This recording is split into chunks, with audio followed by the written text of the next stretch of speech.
Ukraine iyo Ruushka ayaa dib u bilaabay wadahadallo nabadeed iyadoo aan la isgacan qaadin. Wadaxaajoodyada Ukraine iyo Ruushka ayaa ka dhacay dalka Turkiga iyagoo ah wadahadaladii ugu horreeyay ee foolka-fool ah oo muddo ku dhow 3 toddobaad dhex mara labadan dal ee cadaawadii ba'ani ka dhaxayso. Ukraine ayaa raadinaysa xabad joojin iyo in ciidamada Ruushka ay dib ugu laabtaan dalkooda, caasimadda iyo goobaha ay ka qabsadeen ciidamadan ay kala baxaan. Madaxweynaha Turkiga Recep Tayyip Erdogan ayaa qasriga madaxtooyada ay ku leedahay magaalada Istanbul ku soo dhaweeyay wufuud ka kala socotay labada dhinac, isagoona sheegay in joojinta musiibadan ay tahay mid iyaga u taala. Telefishinka qaranka dalka Ukraine ayaa sheegay in wadahadallada ay ku bilowdeen soo dhaweyn qabow oo aan la isgacan qaadin. Ukraine iyo Mareykanka ayaa rajo yar ka qaba horumar degdeg ah oo laga gaaro dagaalkan, laakiin dib u bilaabashada wadahadallada foolka-foolka ah ayaa ah tallaabadii ugu horreysay oo muhiim ah oo la qaado dhinaca xabad joojinta. Ukraine iyo Mareykanka ayaa rajo yar ka qaba horumar degdeg ah oo laga gaaro dagaalka ba'an ee ka dhaxeeya labada dal, laakiin dib u bilaabashada wadahadallada foolka-foolka ah ayaa ah tallaabadii ugu horreysay oo muhiim ah oo loo qaado dhinaca xabad joojinta laga gaaro duulaanka Ruushka oo halkaas ku jira inta badan balse dhibaato ba'an ku haya dadka rayidka ah ee ku go'doonsan magaalooyinka ay ka qabsadeen ciidamada dalka Ukraine. Inta badan hal bil uu socdo dagaalka waa weerarkii ugu weynaa ee lagu qaado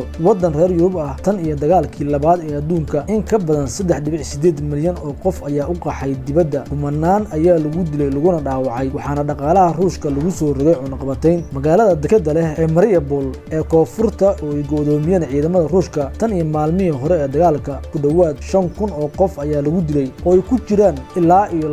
210 carruur ah sida laga soo xigtay tirooyinka duqa magaalada oo aan la xaqiijin karin. Dhinaca kale, ciidamada Ukraine ayaa maalmihii u dambeeyay sameeyay horumarro dhinaca dagaalka ah iyagoo dib uga qabsaday ciidamada Ruushka goobo hor leh ee ku sugan duleedka magaalada Kyiv, waqooyi bari iyo koonfurta, iyadoona duulaanka Moscow uu halkaas ku jiro kadib iska caabin xooggan uu kala kulmay shacabka iyo ciidamada Ukrainiyiinta. Wasiirka arrimaha dibadda dalka Ukraine Dmytro Kuleba ayaa markii uu ka hadlayay wadahadalka Turkiga waxa uu yiri ma iibinayno dad, dhul iyo madax bannaani. Wasiirka difaaca dalka Ruushka Sergio Shoigu ayaa sheegay in Ruushka uu si weyn u soo afjaray wejigii koowaad ee weerarkooda militari, isla markaana ay hoos u dhigeen awoodda militari ee Ukraine, haatanna ay diiradda saari doonaan goobaha ay sheeganayaan gooni-goosodka ee koonfur bari. Moscow ayaa bayaankan la mid ah soo saartay dabayaaqadii isbuucii hore, taas oo ay reer galbeedku u fasirteen inay ka tanaasuleen ujeedooyinkii ugu horreeyay ee lagu afgaminayay dowladda Kyiv kadib markii ay ku guuldareysteen inay qabsadaan magaalada caasimadda ah ee Kyiv. Khudbaddii uu jeediyay habeennimadii Isniinta, madaxweynaha dalka Ukraine Volodymyr Zelensky